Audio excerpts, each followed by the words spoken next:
A lot of coaches are wasting their limited number of timeouts. We have only limited timeouts on the men's side.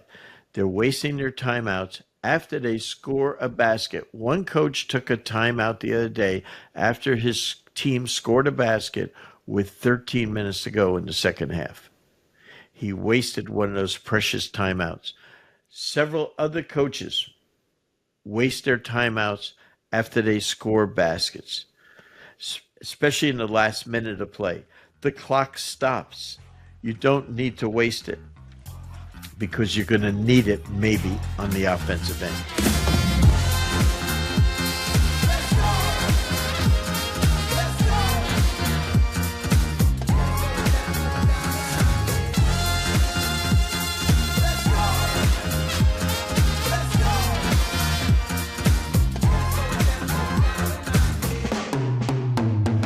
Welcome to another Coaching You podcast with the coach Brendan Suhr, presented by Noah Basketball. What a week of basketball we've had from last Tuesday, Wednesday, going through the play-in games on the men's side all the way through Sunday night, and then the women's starting their play-in on Thursday night, and then Friday, Saturday, Sunday, and Monday.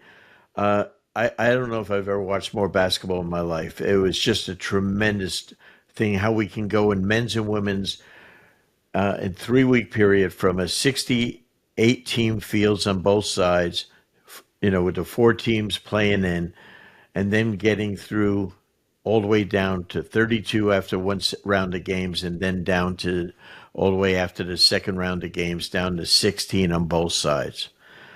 Let me go through this for you. On the NCAA women's side, fascinating discussion, how the big conferences are now dominating men and women. SEC, 6 teams on the women's side. ACC, 4 teams.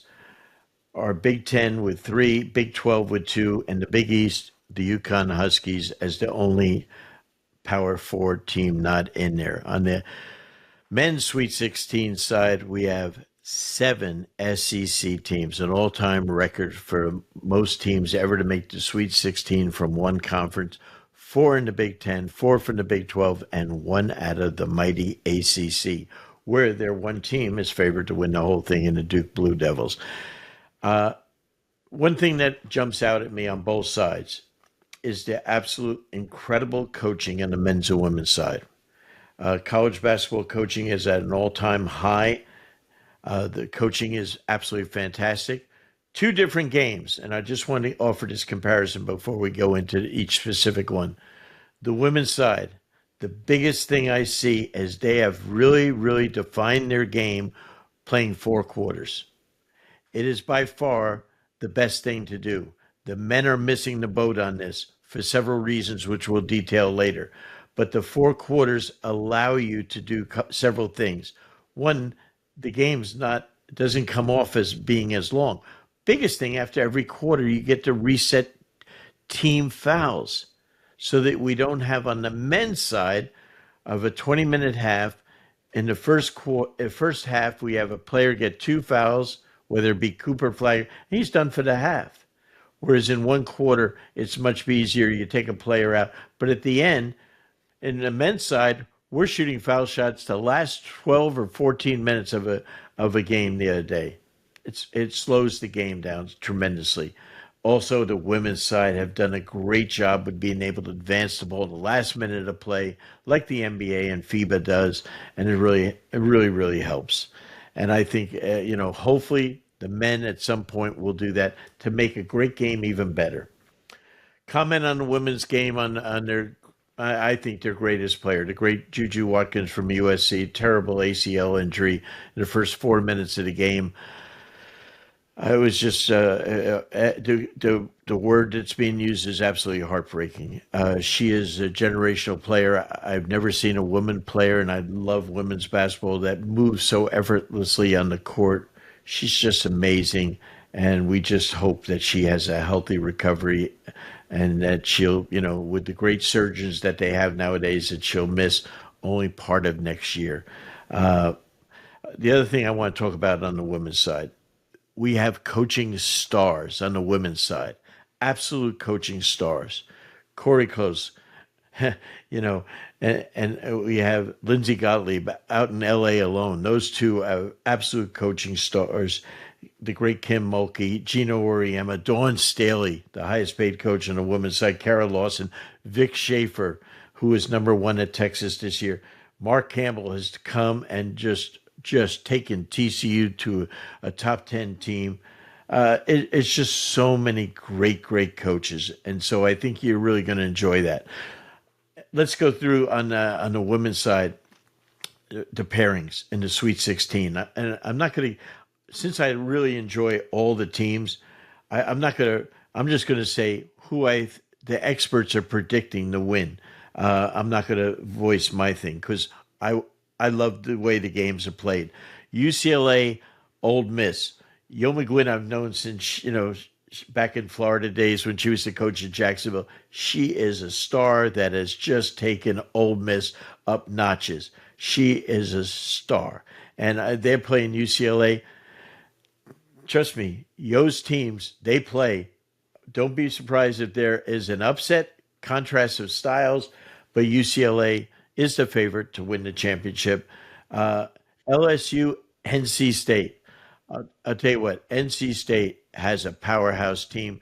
They went through their little round of, first and second round very impressively. LSU now has its star players all back. I think this is out in Spokane. A hell of a way to go to play a regional out there. But I tell you what, LSU, this is when they play. Kim always gets her teams ready. USC, K-State. USC is still loaded, even without Juju. Their favorite still to win. And Oklahoma, who got the #1 high school player yesterday in the country, now is playing UConn. I think that's maybe the best game in the first round. Oklahoma plays amazingly fast as UConn does. I think it's going to be really interesting. Dawn Staley, who her DNA is all about championships and gold medals. She's playing Maryland. Brenda Fries's team is outstanding. Won an unbelievable double overtime game against Alabama. I think Dawn's favored to win. I like her team, not as much as last year's, but I think it's a really good, strong squad. The 8 Mile UNC Duke game, team that plays during the year a couple of times. Kara Lawson's done a phenomenal job. They're favored to win. Kara has just been amazing. The old Boston Celtics assistant at Duke University. Love Kara. Texas against Tennessee.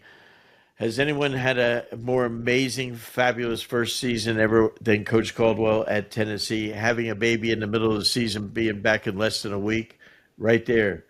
She should get an NIL deal. And, but Texas, Vic Schaefer, my man, is just incredible. And his player, Madison is just an incredible forward. And Madison Booker, I just think they have a shot to really advance. And then Notre Dame and TCU, a great matchup. TCU got them early in December, but Notre Dame is loaded. I think the biggest thing was Olivia Miles, if she can play with her ankle sprain, but they just have fabulous teams. So we got great games, great coaches. I think it's going to be great to see what happens. They're playing this unusual format where they bring, instead of having like the men do in 4 regional sites, they combine and have 2 regional sites where they bring basically 2 sections to Spokane, 2 to Birmingham. And surprising locations that are not main airplane hubs, that you would think that they would go to places that maybe would get more media attention. The New Yorks, the Atlantas, the Dallases, Orlando even, LA, stuff like that, Phoenix, Vegas. But they're in Spokane and Birmingham for that format. Should be interesting to see. Can't wait to see who comes out of each of those locales to see who makes up our Final Four. All right, and when we come back, I think the biggest thing, we'll talk about the men, but I absolutely love what's happening with the women's game and the star players, the star coaches. Make sure you watch because they're Friday, Sunday this year on their semifinals in the Final Four for the women. So, make sure you take a peek at the Final Four on Friday and then the finals on Sunday night. Noah Basketball is our new presenting sponsor of our Coaching You podcast. Noah Basketball is a shot tracking and data company that has helped change how coaches and players perfect the game's most important skill, shooting. Noah is a data service provider that uses machine learning and the latest computer vision technology to provide real-time data and feedback to improve shooting accuracy and consistency for professional and amateur basketball players. Noah has now analyzed over 570 million shots from countless high school, hundreds of college teams, and 28 NBA franchises.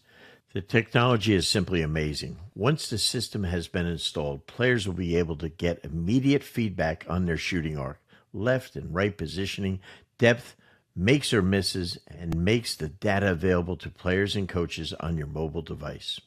For more information about how Noah can help your team, visit noahbasketball.com. Coaches, are you looking to take your game preparation to the next level? Then FastModel Sports is the perfect coaching software for you. With FastDraw, build an organized library of plays and drills and create professional playbooks to share with your players and staff. You can also download over 9,500 free plays and drills from our Playbank directly to your FastDraw account. Looking for a better way to build your scouting reports and want to include video? With FastScout, build custom scouting report templates to prepare your team best for each individual opponent. Plus, did you know with the latest updates from FastModel Sports, you can now include video with your FastScout reports and share with your coaches and staff all within the FastScout mobile app. The combination of FastDraw and FastScout is by far the best way for you and your coaches to create winning game strategies and effectively communicate them to your team. Over 10,000 high school and youth coaches trust FastModel Sports products to help their teams reach their goals. To order, go to fastmodelsports.com. Use code COACHINGU15 to get 15% off any FastDraw or FastScout products. Remember, go to fastmodelsports.com. Use code COACHINGU15 to get 15% off any FastDraw and FastScout products. All right, now going over to the men. I think the men, the Sweet 16, as we talked about, dominated for the first time. There's no mid-major team broke through like the old days with Butler, with Brad Stevens, VCU, with Shaka Smart. These teams coming through. There were some close games, some teams that won in the first round. Will Wade with McNeese and my man Ben McCollum at Drake upsetting Missouri, which was absolutely incredible for them. So I think we have some really, really great matchups. If they ranked the teams I saw yesterday, and of the 16 teams, here's how they're ranked, not by region. Duke 1, Houston 2, Auburn 3, Florida 4, Tennessee 5, Michigan State 6, Kentucky 7, Alabama 8, Michigan 9, Purdue 10, Ole Miss 11, Arkansas 12, Arizona 13, Texas Tech 14, Maryland 15, and BYU 16. Those are the rankings by the experts. Not me, by the experts. Here's the pairings. Auburn versus Michigan. Auburn has been number one most of the year. They're absolutely loaded. They have every base covered. And the thing about Michigan is Dusty May has done an incredible job this year. And where they got a little stuck, at the end of the regular season, scoring-wise, all of a sudden, in the Big Ten tournament, they came alive. And in the first two rounds, they looked terrific. Should be an absolute great game. I think Auburn has the edge, obviously, by their ranking. Ole Miss, Michigan State. Let me tell you, Ole Miss has been absolutely incredible. Chris Beard in 2 years there has done an amazing job. First time in forever that Ole Miss has gotten to the Sweet 16. Michigan State, Tom Izzo is like the finest watch you can find. My man just keeps going and going and going. He is so intense, so wired. I swear he just goes. When March comes, he's like 10 years younger. He is so enthused, energetic, and man, can he flat out coach. And you'll see as we got in there, there's so many great coaches. And we saw that with Pitino Calipari matchup at the end of this second round there. I think that was a matchup of classic coaches. I think Michigan State has the edge there. They have really great guard scoring, and I think they're very, very quick and always, always a great rebounding team. Auburn, Michigan State in an Elite Eight is a terrific game.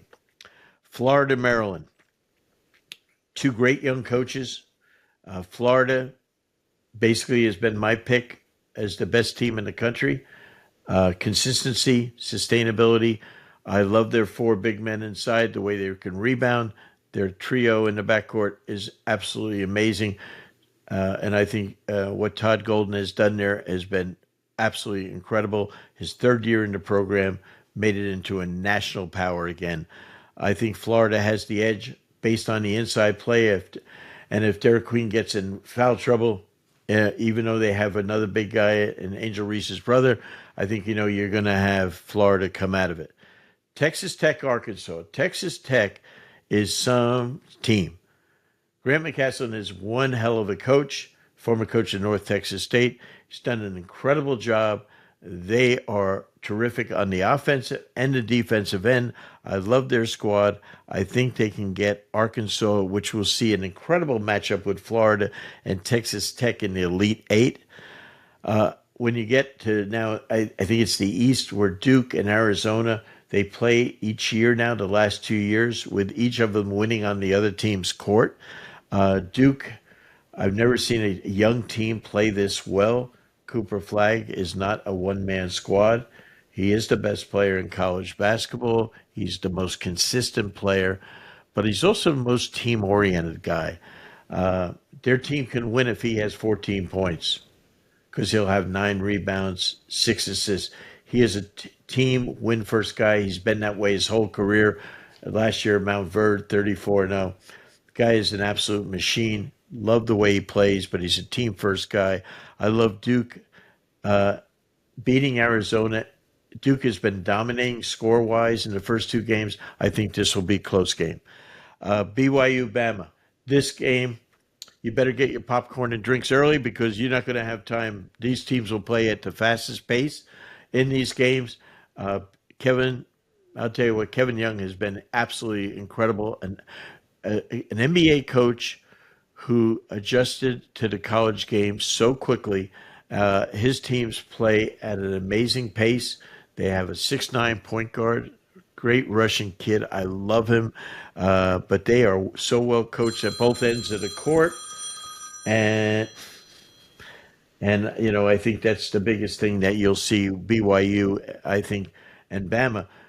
I think this game can go either way. Bama gets the edge just because of their tournament experience, but that is all just an edge. But I think it could be an at-the-wire type of game. And then the last set of 4 is in Indianapolis, which is amazing that they put Purdue to play Houston in Indianapolis. A tremendous, tremendous advantage for them. And I think I heard today, which was absolutely shocking, they're not playing the game where the Pacers play, but they're playing at Lucas Oil, I heard. Don't know if that's true. Very unusual for a regional to go into a dome. But Houston, one thing we know about defense, it travels. And so I think, you're going to see Kelvin Sampson's team. Everyone says it's his best team. I don't think it is, but I think one thing it is, his teams always play hard. They always defend, and they always make big plays. They know how to win on the road. I think Matt Painter has taken a team with the Player of the Year, Zach Edey, 2 years in a row. A team that played UConn in the finals last year, and just rebuild it using the same guards. And those two kids in the backcourt are just incredible. Smith and Lawyer can really make shots under pressure. And I think as a team, consistently, there's no one's team in America that executes offensively better than Matt Painter's, bar none. They run half court offense as well as anyone. And it's going to be a test to see against Houston how they do that. To see if Houston will double team Smith basically on pick and rolls, and when the ball goes inside to their big man, as they call it monster, which is double team the bigs, to see if Houston's game plan there. But no team rotates and closes out quicker than the Houston Cougars, and that is coaching. Kelvin Sampson has created an amazing culture, and these two teams have the players with the least amount of portal guys on them. All 5 starters from Purdue started at Purdue. 3 of the 5 starters at Houston started at Houston. An amazing stat nowadays. And the last game in our Sweet 16 is an SEC playoff game of Kentucky and Tennessee. Mark Pope has gone into the most pressurized job in basketball and absolutely crushed it. Despite tremendous injuries to his team this year, he has done an amazing job. He's won over the Big Blue Nation. He's endeared himself there. He is a fit because of having played there on championship teams, and he's the real deal as a coach. Great offensive coach. They play with great spacing. His guys play incredibly hard, and when they're healthy, they're as good as anyone. They have beaten Tennessee both times they played this year, I believe. So that is going to be a heck of a matchup. They say you can't beat a team 3 times. Well, we'll see. But I love the matchup. And again, not a bad travel game for either Kentucky or Tennessee fans. So it's going to be a terrific matchup there. So who do we think comes out of there? I'm picking Houston and Tennessee. I'm picking Duke and Bama. I'm picking Florida and Texas Tech. And I'm picking Auburn, Michigan State. Oh, my gosh. That gives me still 4 SEC teams. Woo, my goodness. We'll see how many get to the Final Four. So I think that's one of the biggest things that we wanted to talk about this week. Embrace this game and keep working. Here's a couple of things that we notice. Watch for as you watch these games. As a coach, as a fan, you watch the games and you're rooting for different things. Now, when you watch them as a coach, and I've told you this before, watch it with a pad next to you. Take notes. See things that guys do coming out of timeouts. Things that grab me during this on the men's side. A lot of coaches are wasting their limited number of timeouts. We have only limited timeouts on the men's side. They're wasting their timeouts after they score a basket. One coach took a timeout the other day after his team scored a basket with 13 minutes to go in the second half. He wasted one of those precious timeouts. Several other coaches waste their timeouts after they score baskets, especially in the last minute of play. The clock stops. You don't need to waste it, because you're going to need it maybe on the offensive end. You'd really need it if we were like the women's game and you could advance the ball. Wouldn't that be nice? You also better know you better be able to get the damn ball inbounds from the baseline when you're being full court pressed. The teams are pressing exceptionally well. These are high caliber teams with great coaches, great athletes, and man, can they ever press at the end of the games. You almost wonder why they don't press more during the game. And then the side out of bounds plays. Remember, 80+% of all out of bounds in college basketball are baseline out of bounds plays.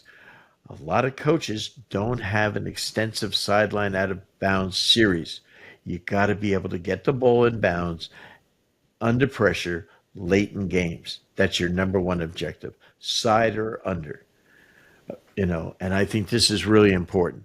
The other thing when you're watching great Colorado State Maryland game the other day.